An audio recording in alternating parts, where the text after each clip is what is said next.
السلام عليكم ورحمة الله.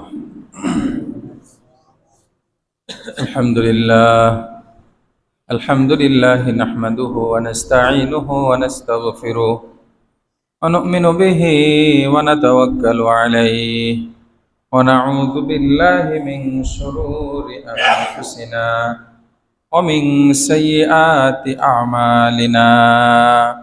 من يهده الله فلا مضل له ومن يضلله فلا هادي له، ونشهد أن لا إله إلا الله وحده لا شريك له، ونشهد أن سيدنا وسندنا وحبيبنا وحبيب ربنا وطبيب قلوبنا وأولانا ومولانا محمدا عبده ورسوله، أرسله إلى الخلق بالحق بشيرا ونذيرا وداعيا إلى الله بإذنه وسراجا وقمرا منيرا. أما بعد فقد قال الله سبحانه وتعالى في كلامه المجيد والفرقان الحميد: أعوذ بالله من الشيطان الرجيم. بسم الله الرحمن الرحيم. يا أيها الذين آمنوا قوا أنفسكم وأهليكم نارا وقودها الناس والحجارة. وقال صاحب القرآن صلى الله عليه وسلم: من ولد له ولد فليحسن اسمه وأدبه، وإذا بلغ فليزوجه، أو كما قال النبي صلى الله عليه وسلم. صدق الله مولانا العظيم وصدق رسوله النبي الأمي الكريم، ونحن على ذلك لمن الشاهدين والشاكرين، والحمد لله رب العالمين. وقال تعالى: إن الله وملائكته يصلون على النبي يا أيها الذين آمنوا صلوا عليه وسلموا تسليما. اللهم صل على كما صليت على إبراهيم وعلى آل إبراهيم إنك حميد مجيد. اللهم بارك على كما باركت على إبراهيم وعلى آل إبراهيم إنك حميد مجيد. بلغ العلا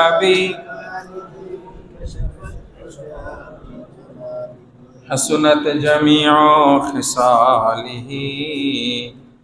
صلوا عليه وآله. رہے میرے مسکن حوالی کعبہ، بنے میرے مدفن دیار مدینہ. بلغ العلا بکمالہ کشف الدجى بجمالہ. حسنت جمیع خصالہ. صلو علیہ وآلہ. یہاں ہم سب مسافر ہیں، وہی آخر ٹھکانہ. کوئی آگے روانہ ہے، کوئی پیچھے روانہ. بلغ العلا بکمالہ کشف الدجى بجمالہ. حسنت جميع خصاله.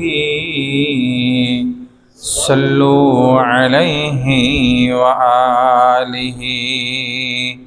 মুআজ্জাজ মুহতারাম হাজিরিন, সর্বপ্রথম সেই মহান প্রভুর শুকরিয়া আদায় করি যিনি আপনাকে আমাকে অত্যন্ত দয়া করে মায়া করে মেহেরবানি করে পবিত্র জুমার দিন জুমার নামাজ আদায় করার লক্ষ্যে আগে আগে মসজিদে এসে দিনই কিছু কথা বলবার ও শুনবার সুযোগ করে দিলেন। সেই মহান প্রভুর প্রতি অন্তঃস্থল থেকে কালিমাতুশ শুকর জবান খুলে ভক্তি সহকারে সমস্যারে সুউচ্চ কণ্ঠে আলহামদুলিল্লাহ। গত জুমায় আলোচনা চলতেছিল সন্তানের প্রতি পিতামাতার কর্তব্য সম্পর্কে। আজকেও এই বিষয়ে ইনশাল্লাহ আলোচনা হবে। আল্লাহ তাআলা আমাদের সবাইকে আমলের নিয়তে কথাগুলি শ্রবণ করার তৌফিক দান করেন, আমিন। আমাকে ইখলাসের সাথে কথাগুলি কোরআন ও সুন্নাহর আলোকে সঠিকভাবে বলার মতো তৌফিক দান করেন, আমিন। আল্লাহ তাআলা মহাগ্রন্থ আল কোরআনুল কারীমের ভিতরে ইরশাদ করেন, কু আনফুসাকুম ওয়া আহলিকুম নারা ইয়া আইয়ুহাল্লাযীনা আমানু। সুন্দর একটা ডাক দিয়ে বলেন, হে ঈমানদাররা, তোমরা নিজেরা এবং নিজেদের আহালকে নিয়ে জাহান্নামের আগুন থেকে বাঁচো, যেই জাহান্নামের ইন্ধন হবে মানুষ এবং পাথর। আহালের ভিতরে সবচাইতে কাছের আহাল, সবচাইতে নিকটবর্তী আহাল নিজের সন্তান। এজন্য সন্তানকে নিজের পক্ষ থেকে কি কি কর্তব্য মা বাবা হিসেবে এটা আমাদের জানাটা অত্যন্ত জরুরি।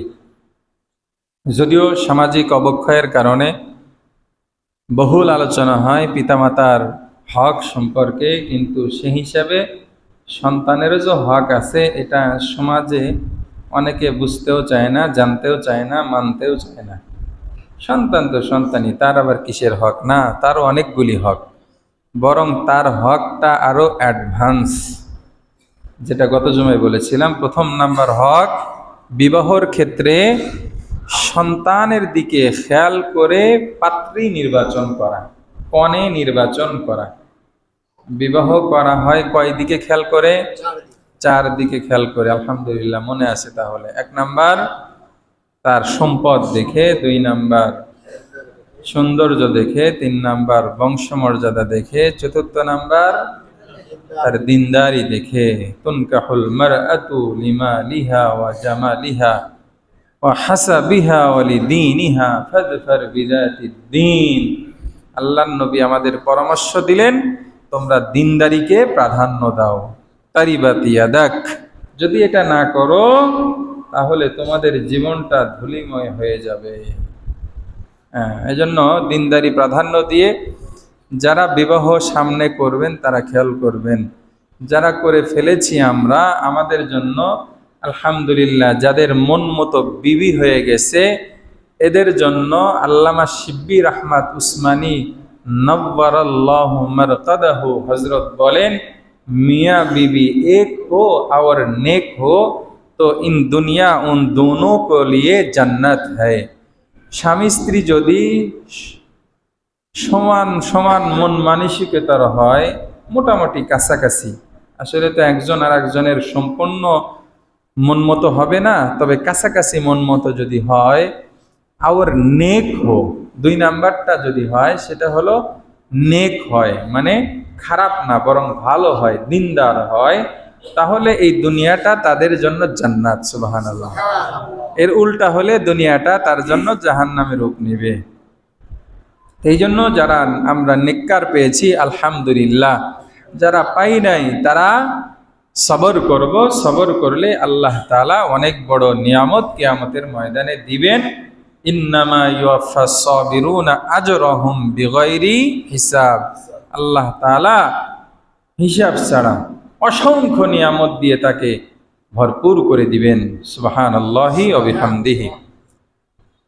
আচ্ছা, গেল বিবাহ সম্পর্কে আরো অনেক বিষয় আলোচনা। এজন্য বিবাহ কয়টা করা যায়? বিবাহ একটা, দুইটা, তিনটা, চারটা পর্যন্ত করা যায়। ফানকিহু তাবা লাকুম মিনান নিসা মাসনা ওয়া সুলাসা ওয়া রুবা। একটা, দুইটা, তিনটা, চারটা, চারটা পর্যন্ত বৈধ। আল্লাহ তো শুরুই করছেন দুইটা থেকে। ফানকিহু তাবা লাকুম মিনান নিসা মাসনা, শুরু করো কয়টা থেকে?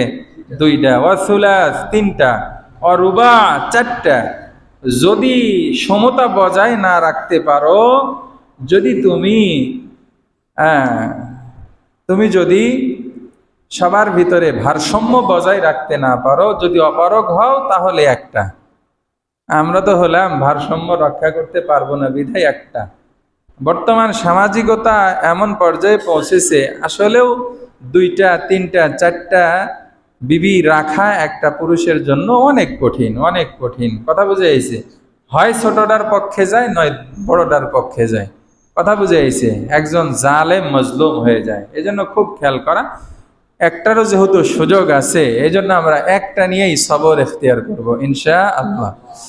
আমার ওস্তাদে মহতারাম, আমার শাইখ ও মুর্শিদ, বর্তমান জামিল মাদ্রাসার উনি নায়েবে মুহতামিম প্রিন্সিপাল মাওলানা ইয়াকুব চাটগামি হজরতের সাথে আমার খুব ভালো সম্পর্ক। তাইসির মানে আমাদের মুক্তব পার হয়ে যে কিতাবখানায় ভর্তি হলাম, তখন থেকে হুজুর আবার কাতেব ছিলেন, লিখতেন। হুজুরের কাছে আমি আবার করতাম, লিখতাম। লিখতে লিখতে হুজুরের সাথে আমার আলহামদুলিল্লাহ ভালো সম্পর্ক ছোটবেলা থেকেই। ফারেক হওয়ার পরে আমাদের মাদ্রাসার লাইনে আমরা যারা পড়ি, ছাত্র জামানায় তো আমরা ওস্তাদের মাথা হাতে থাকি, ওস্তাদের দিক নির্দেশনা অনুযায়ী চলি। যখন আমরাই মানুষকে দিক নির্দেশনা দেব, আমাদের একজন দিক নির্দেশক থাকতে হবে না? এই জন্য আমাদের দিক নির্দেশক হিসেবে আমি আলহামদুলিল্লাহ ফারেক হয়ে আসলাম শনিবারে, রবি সোম একদিন গ্যাপ দিয়ে পরের দিন গিয়ে হুজুরের হাতে বায়াত হলাম। হুজুর আমার ওস্তাদ পড়ালেখার দিক থেকে আধ্যাত্মিক রাহবার। হুজুরের বিবি মারা গেল। মারা যাওয়ার পরে হুজুরকে বললাম, হুজুর আপনি বিবাহ করলেন না? মানে খুব আন্তরিক সম্পর্ক তো। হুজুর আমাকে একটা জবাব দিয়েছিলেন, এখান থেকে একটা নসিহত আমি গ্রহণ করেছি, যে বাবা ওনার আবার ছেলে নাই, দুইটা মেয়ে। আমি যদি বিবাহ করি তাহলে আমি একটা বন্ধু পাবো। কয়টা? একটা বন্ধু। সে ভালোও হতে পারে, খারাপও হতে পারে। আর পরীক্ষিত বন্ধুগুলি আমার শত্রুতে রূপান্তরিত হবে। তার মানে আমার মেয়ে, আমার মেয়ের জামাই, আমার নাতি পুতি যারা আছে, এরা আমার শত্রু হবে। তাহলে পরীক্ষিত বন্ধুদেরকে শত্রু বানায়া, একজন বন্ধুও হতে পারে শত্রুও হতে পারে, তাকে নির্বাচন করা কোনো বুদ্ধিমানের কাজ না। এই জন্য বিবাহ করি নাই। কথা বুঝে আইছে? তার মানে নিজের সন্তানের হকের দিকে খেয়াল সর্বদা করতে হবে। রাজি আছেন ইনশাআল্লাহ? বিবাহের ক্ষেত্রে সর্বোচ্চ সতর্কতা আমাদের অবলম্বন করতে হবে। আল্লাহ পাক তৌফিক দান করেন। 2 নাম্বার, সন্তানের হক। সন্তান যখন জন্মগ্রহণ করবে, জন্মগ্রহণের সাথে সাথে মা বাবার জন্য দায়িত্ব হলো ডান কানে আজান দেওয়া আর বাম কানে ইকামতের শব্দগুলি শুনিয়ে দেওয়া।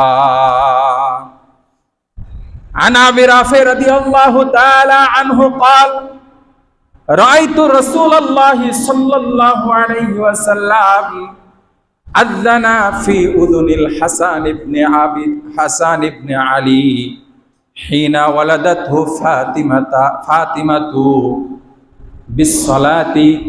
হযরত আবু রাফি রাদিয়াল্লাহু তাআলা আনহু বলেন, আমি স্বচক্ষে মুহাম্মদুর রাসূলুল্লাহ সাল্লাল্লাহু আলাইহি ওয়াসাল্লামকে দেখেছি। উনি হযরত হাসান ইবনে আলী মানে হযরত আলী রাদিয়াল্লাহু তাআলা আনহুর সন্তান হাসানের কানে আজানের আওয়াজ পৌঁছানো আমি স্বচক্ষে দেখেছি। যখন ফাতেমা রাদিয়াল্লাহু তাআলা আনহা হযরত হাসান রাদিয়াল্লাহু তাআলা আনহুকে জন্ম দিলেন, হাসান রাদিয়াল্লাহু তাআলা যখন ভূমিষ্ঠ হলো, তখন রাসূলুল্লাহ সাল্লাল্লাহু আলাইহি সাল্লাম নিজেই তার কানে আজান দিয়েছেন। সুবহানাল্লাহ। হযরত ইবনে আব্বাস রাদিয়াল্লাহু তাআলা আনহুমা বলেন, আযানা রাসূলুল্লাহ সাল্লাল্লাহু আলাইহি ওয়াসাল্লাম ফি উযুনিহিল ইয়ুমনা ওয়া আকামা ফি উযুনিহিল ইউসরা। যে হযরত নবী করিম সাল্লাল্লাহু আলাইহি ওয়াসাল্লাম হাসান রাদিয়াল্লাহু তাআলা আনহুর ডান কানে আজান দিলেন, বাম কানে ইকামত দিলেন। সুবহানাল্লাহ। বলে ডান কানে আজান বাম কানে ইকামত দেওয়ার ফজিলত কি? এর ফজিলত হলো সন্তান যখন দুনিয়াতে আসলো, আসার সাথে সাথে যখন তার কানে আওয়াজ দেওয়া হবে আল্লাহু আকবার, আল্লাহু আকবার, আল্লাহ সবচেয়ে বড়, আল্লাহ সবচেয়ে বড়, বলে এই শব্দটা তার কানে পৌঁছার সাথে সাথে বলে তার ভিতরে আলাদা একটা যোগ্যতা আল্লাহ তাআলা কুদরতি ভাবে পয়দা করে দিবেন। এই সন্তান মৃত্যু পর্যন্ত আল্লাহ ছাড়া কাউকে আর বড় মনে করবে না, আল্লাহ ছাড়া আর কারো সামনে মাথা নত সে করবে না, কারণ তার কানে তো পৌঁছিয়ে গেছে আল্লাহু আকবার, আল্লাহ সবচেয়ে বড়। এমনি ভাবে বাকি শব্দগুলি ব্যাখ্যা করতে গেলে আসল আলোচনা হবে না, বাকি শব্দগুলি তো আমরা মোটামুটি জানি।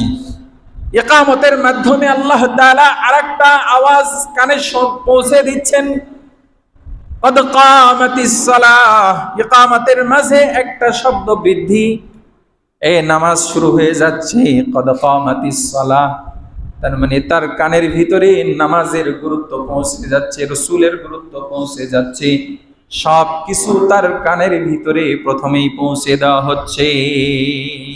আপনারা খেয়াল করে দেখবেন সরকারি ভাবে ফ্রি টিকা দেওয়া হয়, ফ্রি টিকা দেওয়া হয় না? এটা কি বয়স্কদের দেওয়া হয়?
ঠিক আছে, তবে এই আযানগুলি দেওয়া হতো বাহিরে। কোথায়?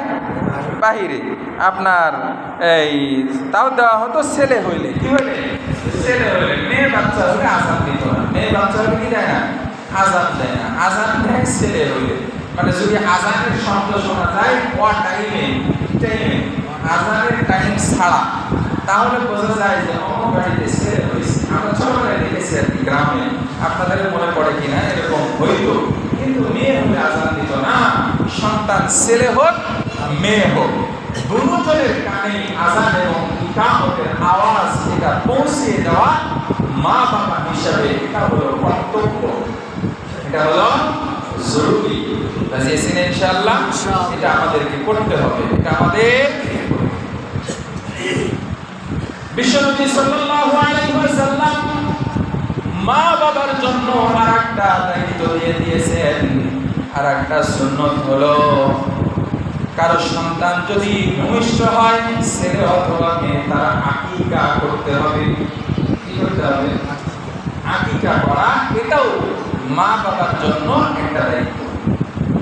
সন্তান এটা আপনার কাছে প্রাপ্য, আমার কাছে প্রাপ্য, সে চায়, সে পায় আমি আমার থেকে, আপনার থেকে, সে সন্তান হিসেবে ভূমিষ্ঠ হওয়ার সাথে সাথে সে আমার উপর একটা হক এসে যায়, তার আকিকা করা। বিশ্বনবী সাল্লাল্লাহু আলাইহি ওয়াসাল্লাম ইরশাদ করেন, লিকুল্লি মাউলুদিন রাহিনাতুল আকিকাতিহি। আল্লাহর নবী তার পাক জবানে ইরশাদ করেন, প্রত্যেকটা সন্তান যখন ভূমিষ্ঠ হয় তখন বন্ধক হিসাবে তার আকিকা দিতে হয়। ইউযবাহু আনহু ইয়াওমা সাবিঈন, বলে তার 7 দিন যখন বয়স পূর্ণ হবে তখন তার পক্ষ থেকে একটা পশু জবাই করতে হবে। ইউযবাহু, তার পক্ষ থেকে জবাই করতে হবে। কয় দিনের দিন? 7 দিনের দিন। বলে ওয়ায়ুহলাকু ওয়ায়ুসাম্মা, বলে এই 7 দিনের দিন তাকে হলক করে দিতে হবে, মাথা চেঁচে দিতে হবে, নেড়ে করে দিতে হবে। আর একটা দায়িত্ব হলো ওয়ায়ুসাম্মা, তার একটা নাম রাখতে হবে। আমাদের বাংলাদেশে একটা ভুল মানে কথা আছে, আমাদের সিরাজগঞ্জে আছে, আপনাদের এখানে থাকতেও পারে নাও পারে। আমাদের এলাকায় কয়েকটা নাম রাখে। একটা হলো নারী কাটা নাম, মানে ওই বাচ্চার নারীটা যখন কাটে তখন একটা নাম রাখে। আবার আর একটা ডাক নাম রাখে, আর একটা ভালো নাম রাখে, আর একটা তোলা নাম রাখে। কত প্রকার নাম রাখে না? নাম তো বেশি দরকার নাই। নাম কেমন হবে? আল্লাহ নবী এক হাদিসের মধ্যে বলেন, যে হাদিসটা আপনাদের সামনে পাঠ করেছি। আল্লাহ নবী বলেন, মান বুলিদা লাহু ওয়ালাদুন ফালইউহসিন ইসমাহু ওয়া আদাবাহু, বলে তার একটা সুন্দর নাম রাখতে হবে। কি নাম রাখতে হবে? সুন্দর নাম রাখতে হবে। সুন্দর নাম আপনার মন মতো না। আল্লাহ নবী বলেছেন, সাম্মু আওলাদাকুম বিআসমাইল আমবিয়া ওয়া উম্মাতিরা, তোমরা চেষ্টা করবা তোমার বাচ্চাদের নামটাকে ছেলে সন্তানের নামগুলিকে নবীদের নামে নামকরণ করতে। কি নাম রাখবো? নবীদের নামে নামকরণ করবো। কথা বুঝেছি? এখন তো আমরা নবীদের নামে নামকরণ করতে স্বাচ্ছন্দ্য বোধ করি না, সাহাবীদের নামে নামকরণ করতে স্বাচ্ছন্দ্য বোধ করি না। এখন তো আমরা নামকরণ করার আগে খেয়াল করি, হ্যাঁ, কোন সেলিব্রিটি, কোন ভালো নাম করা খেলোয়াড়, কোন নাম করা অভিনেতা অভিনেত্রী, তাদের দিকে খেয়াল করে নাম রাখি। অথচ বিশ্বনবী আমাদেরকে পরামর্শ দিলেন, সাম্মু, হ্যাঁ, তোমরা তোমাদের সন্তানদের নামকরণ করো বিআসমাইল আমবিয়া, নবীদের নামে নামকরণ করো। ঠিক আছে না? ইনশাআল্লাহ সন্তানদের নাম হতে হবে সুন্দর। তাহলে 7 দিনের দিন কি করতে হবে? আকিকা করা। এটা সন্তান আমার থেকে প্রাপ্য, আমার থেকে প্রাপ্য, তার হক, সে আমার থেকে পায়। কথা বুঝে গেছে? আমার থেকে পায়। আরেকটা হলো হলক করা, মাথা কি করা? নেড়ে করে দেওয়া। বলে মাথা নেড়ে করে দেওয়া ডাক্তারদের বললে তো ডাক্তাররা প্রথমে না করে দিবে না। আপনি ডাক্তারের কথা শোনার দরকার নাই, ডাক্তার না করছে তার থিওরিটি করেছে। আমরা তো শুধু ডাক্তারের থিওরিতে চলি না, ডাক্তারের শরণাপন্ন হয় সুন্নত হিসেবে। কি হিসেবে ভাই? সুন্নত হিসেবে। নতুবা সুস্থতা অসুস্থতার মালিক কাকে মনে করি? আল্লাহকে মনে করি। কথা বুঝে গেছে? ফার্মেসিতে অনেকে এসে বলে 100% সারবে তো, তখন বলি 100% সারার আপনাকে আরেকটা প্রশ্ন করি, আপনি 100% বাঁচবেন তো? কি বলেন? অসুখ আপনার ওষুধে মেডিসিনে 100% কেমনে সারবে? আপনি তো 100% বাঁচবেন এই সিউরিটি নাই, আছে? কি বলেন? আছে? আপনার বাঁচারই কোনো সিউরিটি নাই। ওষুধ আপনাকে 100% বাঁচার সিউরিটি দিবে, গ্যারান্টি দিবে, এটা তো হতেই পারে না। এটা হতে পারে না, হতে পারে না। যাই হোক, ডাক্তার তার থিওরি অনুযায়ী বলবে 7 দিনের দিন মাথা নেড়ে করে দেওয়া যাবে না, ক্ষতি হয়ে যাবে। অথচ রাসূল বলতেছে, না, 7 দিনের দিন তুমি নেড়ে করে দাও, তোমার সন্তান সুস্থ থাকবে। কারটা মানবো আমরা? অবশ্যই রাসূলের সুন্নাহকে আমরা মানবো। ঠিক আছে না? ইনশাআল্লাহ। সারে দুনিয়া হো মুখালিফ কুছ নেহি নফসাদ হায়, গম নেহি হায়, ডর নেহি হায়, জব খোদা রহমান হায়। একজন মুসলমানের চলার চিন্তা করা যেন সারা পৃথিবী পৃথিবী একদিকে, আল্লাহর রসুলের তরিকা একদিকে, বলে সে আল্লাহর রসুলের তরিকাকে মেনে নিবে, এতে সারা পৃথিবী তার বিরুদ্ধে যাচ্ছে, তার কারণ নাই। মাথা হলক করে দেব, মাথা চেষে দিব। কয়দিনের দিন? 7 দিনের দিন। বলে 7 দিনের দিন শুধু নেড়ে করে দিলেই হবে না, বরং বাচ্চার মাথায় যে চুলগুলি আছে এই চুলগুলি শুকাবো। শুকানোর পরে এটা স্বর্ণের দোকানে নিয়ে এটাকে ওজন করব। ওজন করে এই পরিমাণ রূপা, এই পরিমাণ কি? রূপা আল্লাহর রাস্তায় দান করে দেব, অথবা এই রূপার সমপরিমাণ অর্থ দান করে দেব। বলে সামর্থ্য নাই, বলে আপনি মাপ দিয়ে রেখে দেন। কি পরিমাণ মাপ? সামর্থ্য হলে ওই দিন দিয়ে দিবেন, সামর্থ্য যদি ওই দিনে থাকে দিয়ে দিলেন, যদি না হয় পরে দিবেন। ঠিক আছে ইনশাআল্লাহ? নাম রাখবো সুন্দর নবীদের নাম, যদি ছেলে হয় সাহাবীদের নাম, মেয়ে হলে নবীর বিবিদের নাম, সাহাবীদের নাম, বড় বড় আল্লাহ ওয়ালাদের নাম। রাজি আছেন ইনশাআল্লাহ? আল্লাহ পাক তৌফিক দান করেন, আমিন। বলে এই যে আকিকা, আকিকার রহস্য কি? আল্লাহ নবী একটা শব্দ ব্যবহার করলেন, রহিনা। রহিনাতুল শব্দের অর্থ হলো বন্ধক। এবারে কি? বন্ধক। রহিনাতুল শব্দের অর্থ বন্ধক। বলে সন্তান হলে বন্ধক হিসেবে আকিকা দাও। বলে কিসের বন্ধক?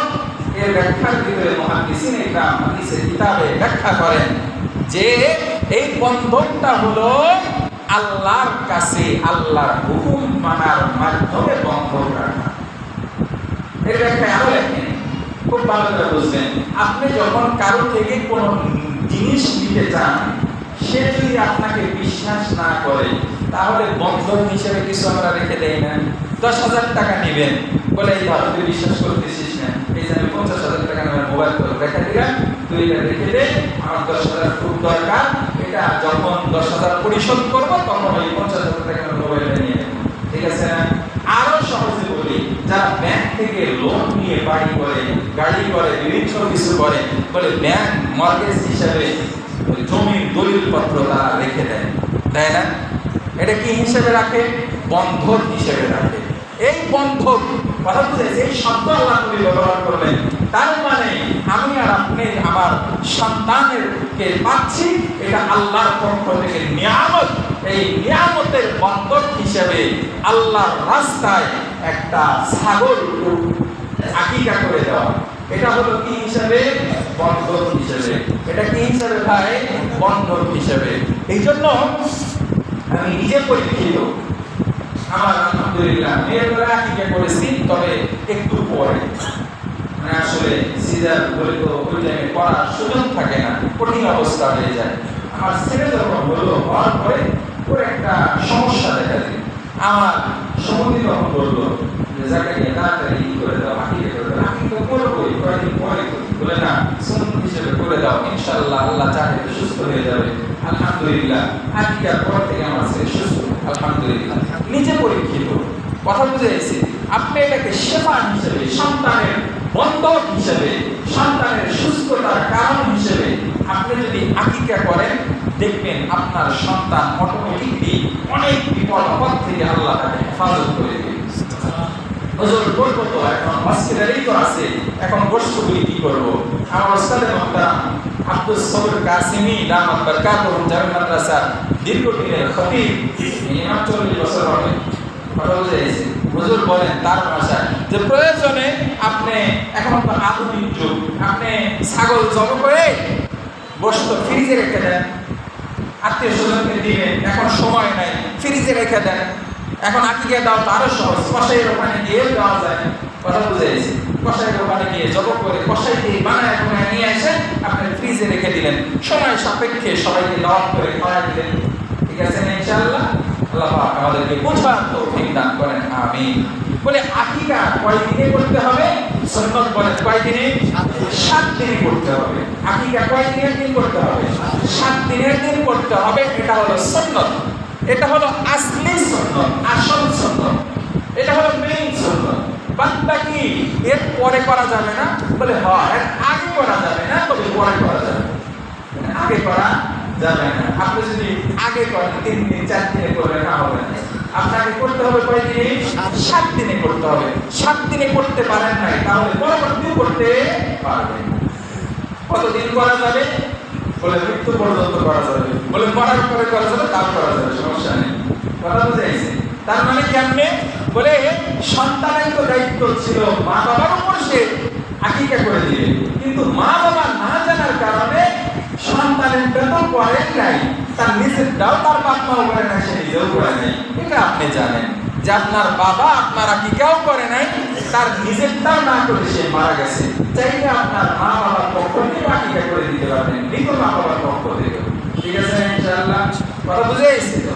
বলে আকিকার মাসআলা একটু বিস্তারিত বলতে হচ্ছে এই জন্য, শুরু ছাড়া বলতে হচ্ছে এই জন্য, কারণ এটা একটা মাসআলা, না বুঝলে সমস্যা, না বুঝলে সমস্যা, এই জন্য বলতেছি আর কি, ভাঙা ভাঙা হবে। বলে আকিকাটা গোশত একটা ভুল প্রথা এক সময় সমাজে চালু ছিল।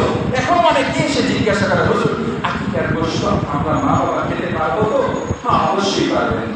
এমনকি যার আকিকা, সে যদি বড় হয় আকিকা তাকটা করে, অথবা তার মা বাবাই তার আকিকা সে বড় হওয়ার পরে করলো, সে নিজের আকিকার গোশত নিজেও খেতে পারবে, সমস্যা নাই। কথা বুঝাইছে তো? এই জন্য আকিকার গোশত নিজেও খাওয়া যাবে, সবাইকে দেওয়া যাবে। বলে আকিকার গোশতের সর্বোত্তম পন্থা কি? সর্বোত্তম পন্থা হলো আমি নিজের সন্তানের বেলায় যেটা করছি, যেটা আমার ব্যক্তিগতভাবেও ভালো লাগে, এটাই কিতাবের উত্তম তরিকা, সেটা হলো পাকায়া খাওয়ায় দেওয়া। পাকায়া খাওয়ায় দেওয়া, এক টুকরাও রাখার দরকার নেই, এক টুকরাও রাখার দরকার নেই। সামর্থ্য আছে গরু দিয়ে দেন, সামর্থ্য আছে ছাগল দিয়ে দেন। আমার মেয়ে যখন হয়েছে তখন তো বেশি আগ্রহ ছিল, গরু কিনে একদম আত্মীয়-স্বজন সবাইকে দাওয়াত করে খাওয়াই দিয়েছে। কিন্তু ছেলে যখন হয়েছে তখন 2টা ছাগল কিনে আত্মীয়-স্বজনকে খাওয়াই দিয়েছে, একদম পাকায়া। কথা বুঝে আইছে? হ্যাঁ, গোশত ভাগ করে দিলে হবে না? তাও হবে, গোশত ভাগ করে দিলেও হবে, তবে মানসিকভাবে তৃপ্তির জন্য পাকায় একদম খাওয়াই দিলেন। সামর্থ্য নাই, সমস্যা নাই, সামর্থ্য আছে, এটা করবে, ঠিক আছে না ইনশাআল্লাহ? কথা বুঝে আইছে?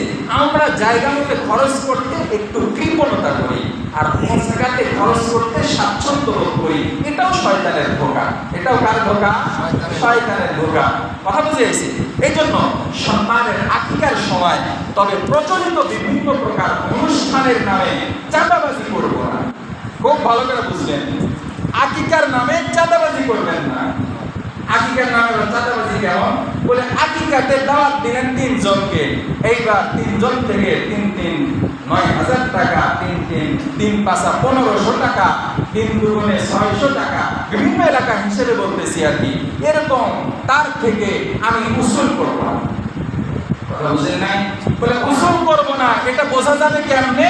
তাদের জন্য আমরা বসবো না যে ভাই দিয়ে যাও। কথা বুঝেন নাই? খুশি হয়ে কেউ যদি দিয়ে যায়, সাবিহা, ভালো, আমার সন্তানকে দিতেই পারে। আমার সন্তানের আকিকায় আসছে আমার ভাই, আমার বোন, আমার চাচা, আমার খালা, কথা বুঝে এসেছে, সে খুশি হয়ে কিছু দিতেই পারে, এটা নিষেধ না। তবে তাদের থেকে তাদেরকে দিতে বাধ্য করা, এটা কিন্তু আবার ইবাদতের ভিতরে থাকবে না, এটা আবার অন্যদিকে ডাইভার্ট হয়ে চলে যাবে। ঠিক আছে না ইনশাআল্লাহ? আকিকা আমি আকিকাতে রাখবো, চাঁদাবাজিতে আনবো। রাজি আছেন ইনশাআল্লাহ? বলে আকিকা কি কুরবানির সাথেও দেওয়া যায়? হ্যাঁ, দেওয়া যায়। কিন্তু বর্তমান তো অনলাইনের যুগ, অনলাইনে বিভিন্ন প্রকার ফতুয়া আপনারা দেখবেন। আসলে এক সময় অনলাইনে আমি আমার বয়ান কখনো দিতাম না এবং অনলাইনে দেওয়াকে পছন্দ করতাম না। এখন আবার নিজের পক্ষ থেকেই দিই। কেন দেই? এর কারণ হলো অনলাইনটা বর্তমান ভ্রান্ত মাসআলার সরাসরি, সঠিক মাসআলা মানুষের কাছে অনেকেই এখন অনলাইন নির্ভর হয়ে গেছে। কথা বুঝেন নাই? অনলাইন নির্ভর, অনলাইন থেকে বয়ান শুনে বিভ্রান্ত হচ্ছে। এখন খালি শুনি বিভ্রান্ত হচ্ছে কেন? বলে হক এবং বাতিল দুইটাই এখন অনলাইনে পাওয়া যায়। এই জন্য মানুষ দ্বিধাগ্রস্ত হয়ে হক্কানি আলেমদের শরণাপন্ন হয়। এখন হক্কানিরা যদি অনলাইনে বয়ান না দেয়, তাহলে বাতিলদের বয়ান দিয়ে যদি ভরপুর থাকে, তাহলে তারা সাধারণ মানুষ তখন নিশ্চিত হবে অনলাইনে যেহেতু এক ধরনেই পাওয়া যাচ্ছে, তার মানে এটাই ঠিক। কথাটা বুঝেন নাই? হ্যাঁ, এই জন্য অনলাইনে আপনি বয়ান শুনবেন, যখন দেখবেন এক হুজুর একভাবে বলতেছে আর এক হুজুর আরেকভাবে বলতেছে, তখন আপনার জানা মতো একজন যোগ্য অভিজ্ঞ একজন আল্লাহওয়ালা আলেম থেকে জিজ্ঞাসা করে আপনার ফায়সালা নিয়ে সেই হিসেবে চলবেন। ঠিক আছে না ইনশাআল্লাহ? বলে অনলাইনে অনেকে মুফতি সাহেবানরা বলবে, তারা বলে থাকে এবং সামনেও বলবে, না কুরবানির সাথে আকিকা হবে না, এটা হলো ভুল মাসআলা। এটা হলো কি মাসআলা? ভুল মাসআলা। সঠিক মাসআলা হলো আপনার কুরবানির সাথে আকিকাও চলবে, কুরবানির সাথে আকিকাও চলবে। বলে আকিকা কি দিয়ে দেওয়া উত্তম? আল্লাহ নবী বলে লিকুল্লি ওয়ালাদিন শাতান, লিকুল্লি গোলামিন শাতান। বলে ছেলে সন্তানের জন্য দুইটা ছাগল। কয়টা ছাগল? দুইটা ছাগল। কয়টা ছাগল? দুইটা ছাগল। ওয়ালিল উনসা, আর মহিলার জন্য ওয়াহিদাতুন, একটা। মহিলার জন্য কয়টা? যদি ছেলে বাচ্চা হয় কয়টা ছাগল? দুইটা ছাগল। যদি মেয়ে বাচ্চা হয় কয়টা ছাগল? একটা ছাগল। বলে ছাগল ছেলে হোক মেয়ে হোক, ছাগল আবার ছেলে হোক মেয়ে হোক। আমাদের এলাকায় বলে হাসি আর আপনার কি ওই মহিলা বাচ্চা যেটা আছে এটা আর কি। এই দুইটার ভিতরে যে কোনো একটা হোক, সমস্যা নাই। তবে বয়স হতে হবে কতদিন? 1 বছর। কতদিন? 1 বছর। ছাগল হলে 1 বছর। আর গরু দিয়ে দিলেও আপনি দিতে পারবেন। গরুতে দিতে পারলে ছেলের জন্য কয় ভাগ? 2 ভাগ। একটা গরুতে কয় ভাগ? 7 ভাগ। একটা গরুতে কয় ভাগ? 7 ভাগ। এই 7 ভাগের এই লিস্টে আপনি যে কয়েকজন ছেলে মেয়ে আপনি এখানে অ্যাড করতে পারবেন। দুইটা দিলেন কুরবানির ভাগ, আর থাকলো কয়টা? 5 ভাগ। এর ভিতরে দুইটা ছেলে একটা মেয়েকে আপনি অ্যাড করতে পারবেন। কথা বুঝে আইছে? এটা হলো আকিকার মোটামুটি খোলাসা মাসআলা। আরো অনেক খুঁটিখাটি মাসআলা আছে, না জানা থাকলে আপনারা জেনে নেবেন ইনশাআল্লাহ। তাহলে সন্তানের প্রভাব কয়টা? 1 নাম্বার বিবাহের ক্ষেত্রে সন্তানের হকের দিকে খেয়াল করে বিবাহ করা। 2 নাম্বার সুন্দর একটা নাম, কানে আজান দেওয়া, ডান কানে বাম কানে ইকামত। আরেকটা হক হলো সুন্দর একটা নাম রাখা। আরেকটা হক হলো তার মাথা মুন্ডন করে এটা মাপে রূপা অথবা রূপার মূল্য আল্লাহর রাস্তায় দান করা। আরেকটা হক হলো তার পক্ষ থেকে আকিকা দেওয়া। আরো সামনে কয়েকটা হক আছে, ইনশাআল্লাহ আগামী জন্য আলোচনা করা হবে। যতটুকু আলোচনা হলো আমাদের সহ আপনাদের সবাইকে আমল করে দুজাহানের কামিয়াবি অর্জনের তৌফিক দান করেন। আমিন। ওয়া আখিরু দাওয়ানা আলহামদুলিল্লাহি রাব্বিল আলামিন।